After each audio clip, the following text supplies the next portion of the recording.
Bonjour à tous, bienvenue dans ce nouveau numéro du JTech. Le JTech, c'est chaque semaine toute l'actualité high-tech sur 01net TV. Et au sommaire, un nouvel iPhone, encore un, voici l'iPhone 7 dévoilé mercredi soir par Apple. Aux surprises, il n'a plus de prise jack. Qu'en pensez-vous? 01net TV vous a posé la question.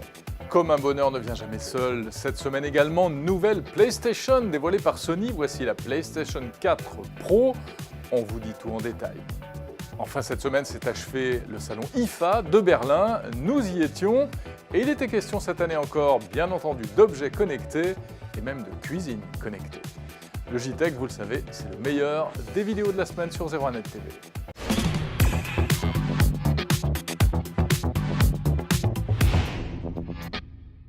Eh bien ça y est, on sait tout, ou presque tout, concernant les nouveaux iPhones, les iPhone 7 et 7 Plus qui ont été présentés hier soir par Tim Cook. Et pas moins de 10 nouveautés par rapport au précédent modèle. La première de ces nouveautés, c'est que l'iPhone sera désormais étanche. Vous Alléluia. pourrez le plonger dans l'eau jusqu'à 10 mètres, jusqu'à 1 mètre de profondeur pendant une trentaine de minutes. Voilà, ça va peut-être éviter des accidents dramatiques qu'on a tous plus ou moins connus. La nouveauté aussi, c'est le bouton, ce fameux bouton Home, Jérôme, qui évolue. Il ne sera plus véritablement physique, il devient totalement tactile. Oui, en fait, Apple va décliner sur l'iPhone le système que l'on connaît déjà sur le touchpad des ordinateurs portables, avec ce système de force sensitive. Vous cliquez dessus, en fait, vous n'enfoncez pas, mais on a l'impression de cliquer. Voilà. Évidemment, la nouveauté qu'on attend, c'est l'appareil photo. Il évolue, l'appareil photo de l'iPhone 7, toujours 12 mégapixels, comme l'iPhone 6S, sorti l'année dernière, mais Apple nous promet de nouvelles fonctionnalités, un meilleur traitement vidéo des photos, un nouveau capteur qui sera plus sensible et un nouveau flash aussi qui serait plus lumineux, qui nous permettrait d'avoir des photos plus réalistes dans la pénombre. Alors très clairement, de gros efforts au niveau de l'appareil photo, qui va d'ailleurs se décliner en super appareil photo à double objectif sur la version iPhone 7 Plus, c'est-à-dire le grand format, ce qui donnera la possibilité d'utiliser un vrai zoom optique, modeste certes, 2x, mais néanmoins, ce sera mieux que ce qu'on a aujourd'hui et surtout, on aura également les effets de flou très appréciés en ce moment pour les portraits, etc. Exactement. Pour clore ce chapitre de la photo, l'appareil photo avant de l'iPhone évolue. On passe maintenant à 7 mégapixels, donc on pourra faire enfin des selfies acceptables. Bon, du côté de l'écran, eh bien, il est amélioré également. Nouvel écran Retina HD, donc pas d'écran AMOLED, comme le laissait entendre la rumeur. Oui, il semblerait que ce soit pour l'année prochaine qui sera véritablement la vraie révolution en termes de design pour l'iPhone l'année prochaine. En revanche, la vraie révolution, eh bien, c'est une révolution qui était annoncée, qui était attendue. C'est la disparition de cette fameuse petite prise. Adios, le mini jack pour brancher les casques et les oreillettes. Et voilà, le mini jack existe depuis de très très très nombreuses années. Eh bien voilà, il disparaît sur cet iPhone. Il ne reste plus que le port Lightning qui servira un peu à tout. C'est voilà, le port qui vous permettra de recharger votre téléphone, mais aussi de brancher un casque. Attention, pas de panique. Dans la boîte de l'iPhone sera livré donc un nouveau kit piéton compatible Lightning et en plus vous aurez un adaptateur Lightning mini jack. Donc pas de souci, Apple a tout prévu.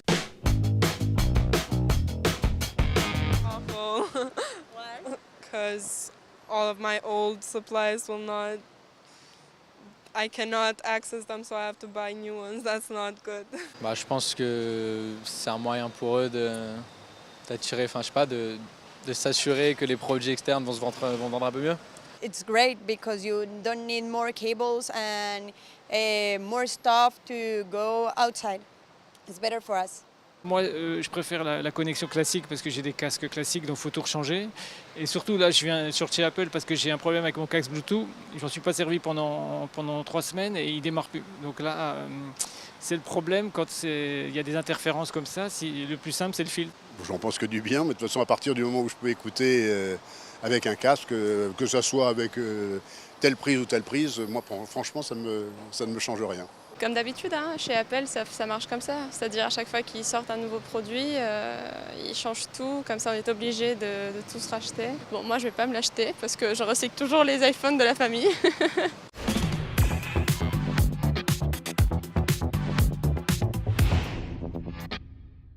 Évidemment, il y a aussi du Bluetooth. Alors Apple a dévoilé 2 nouvelles oreillettes qui seront signés par la marque à la pomme, parce qu'on sait que de toute manière, d'autres constructeurs vont aller sur ce créneau. Elles s'appellent les AirPods et elles coûteront cher. 159 $. 159 $. Voilà. Alors, elles ont un design assez étonnant, hein, puisqu'elles ont une légère petite tige qui sort en fait de l'écouteur. C'est logique, puisque en fait, à la fin de cette petite tige, vous aurez un micro, parce qu'elles pourront aussi servir de kit main libre, ces oreillettes.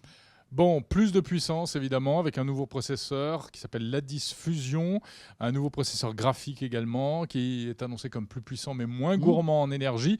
Du coup, on devrait gagner de l'autonomie. Voilà. Alors, il semblerait qu'on gagne 2 heures sur l'iPhone 7 et 1 heure sur l'iPhone 7 Plus par rapport au précédent modèle de l'année dernière. Voilà, autonomie annoncée 14 et 15 heures. Côté design, une nouvelle couleur, le noir. Voilà, le noir qui sera décliné en 2 couleurs en fait, le noir mat et le noir glossy. Voilà, un très joli téléphone, on pourra se voir dedans, mais attention aux traces de doigts, ça risque de faire mal. Et pas de bleu, contrairement à ce que laissait entendre la rumeur et ce que font déjà les concurrents. Bon, alors il sort quand ce nouvel iPhone? Le 16 septembre. Il sera disponible en plusieurs versions entre 32 et 256 Go. Voilà, la bonne nouvelle, c'est que le 16 Go n'existe plus maintenant. On aura 32 Go en entrée de gamme sur l'iPhone. Alléluia! Et les prix, ils iront de 769 à 989 € pour l'iPhone 7 et 909 à 1129 € pour l'iPhone 7 Plus. Voilà, 1129 €, ce sera la version de 156 Go, bien évidemment. Voilà, concernant les nouveautés de cet iPhone 7 et 7 Plus, d'autres nouveautés ont été annoncées, comme par exemple une nouvelle Apple Watch à découvrir dans une autre vidéo sur ZeroNet TV. Voilà, sortie de ces nouveaux joujoux le 16 septembre. Sony a dévoilé cette semaine la très attendue PlayStation 4 version Pro. Qu'a-t-elle dans le ventre? Un événement baptisé le PlayStation Meeting se tenait à New York et le but du Nippon était de nous présenter 2 consoles, une nouvelle PS4 dite Slim qui n'a pas grand chose de différent avec la précédente version, mais surtout la PS4 Pro, le gros morceau, celle que l'on connaissait jusqu'à présent sous la PS4 Neo. Alors la Slim, c'est une PS4 traditionnelle qui ne change pas franchement techniquement par rapport à la version que l'on connaît aujourd'hui. Simplement, son volume a été réduit de 30% au dire de Sony. Elle s'accompagne d'une nouvelle manette, mais techniquement rien ne change. Donc entre celle que vous avez maintenant et la Slim, seul le format change. La PS4 Slim est bien sûr compatible avec tous les jeux du moment, ceux sortis depuis la sortie de la PS4 bien évidemment, et puis ceux à venir. Son prix annoncé est de 299 €, c'est relativement peu cher pour une évolution et elle sera disponible très prochainement puisque Sony a annoncé une arrivée le 15 septembre dans les magasins. La PS4 Pro, c'était le gros morceau de la soirée, ça fait un petit moment qu'on en entend parler, elle était connue sous le nom de PS4 Neo et Sony vient d'officialiser donc, elle s'appellera Pro. Alors, qu'est-ce qui change?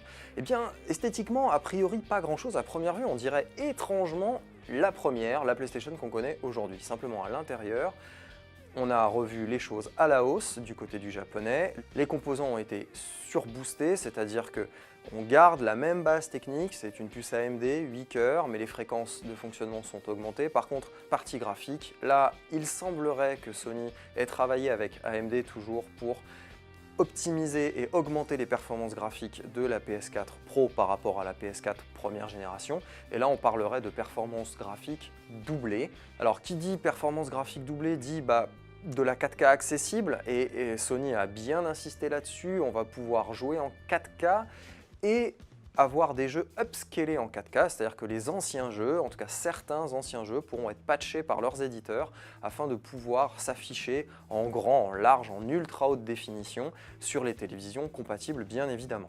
Voilà, ce qu'il y a de bien avec la guerre des consoles de jeux, c'est que ça ne s'arrête jamais. Au salon de Berlin, cette année, les objets connectés étaient à nouveau à l'honneur.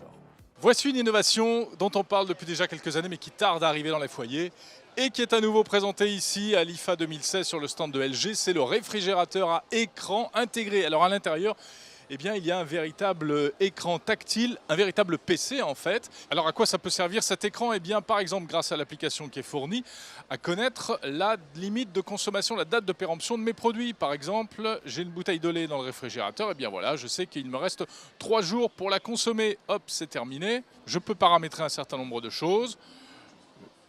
je peux saisir les différents types de nourriture que je vais rentrer dans le réfrigérateur. Alors oui, c'est un peu contraignant, hein, mais je peux faire des choses amusantes. Par exemple, préparer des petits messages pour l'anniversaire de ma femme. Voilà, c'est son anniversaire. Et lorsqu'elle rentrera à la maison, tac, elle aura une jolie animation sur l'écran du réfrigérateur. Donc c'est vraiment une application absolument indispensable, vous l'avez compris. Derrière tout cela, il y a en fait un PC sous Windows 10. On retrouve l'interface de Windows 10. Du coup, on peut même également consulter ses emails, regarder la météo, lire les news, regarder 01net TV, pourquoi pas.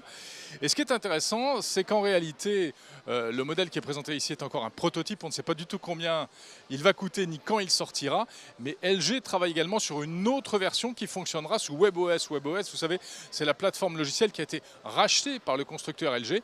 Et au moment de sortir le produit, eh bien, ils décideront en fait à la dernière minute de sortir soit sous Windows 10, soit sous WebOS. Mon petit doigt me dit que ça pourrait être d'ailleurs plutôt sous WebOS.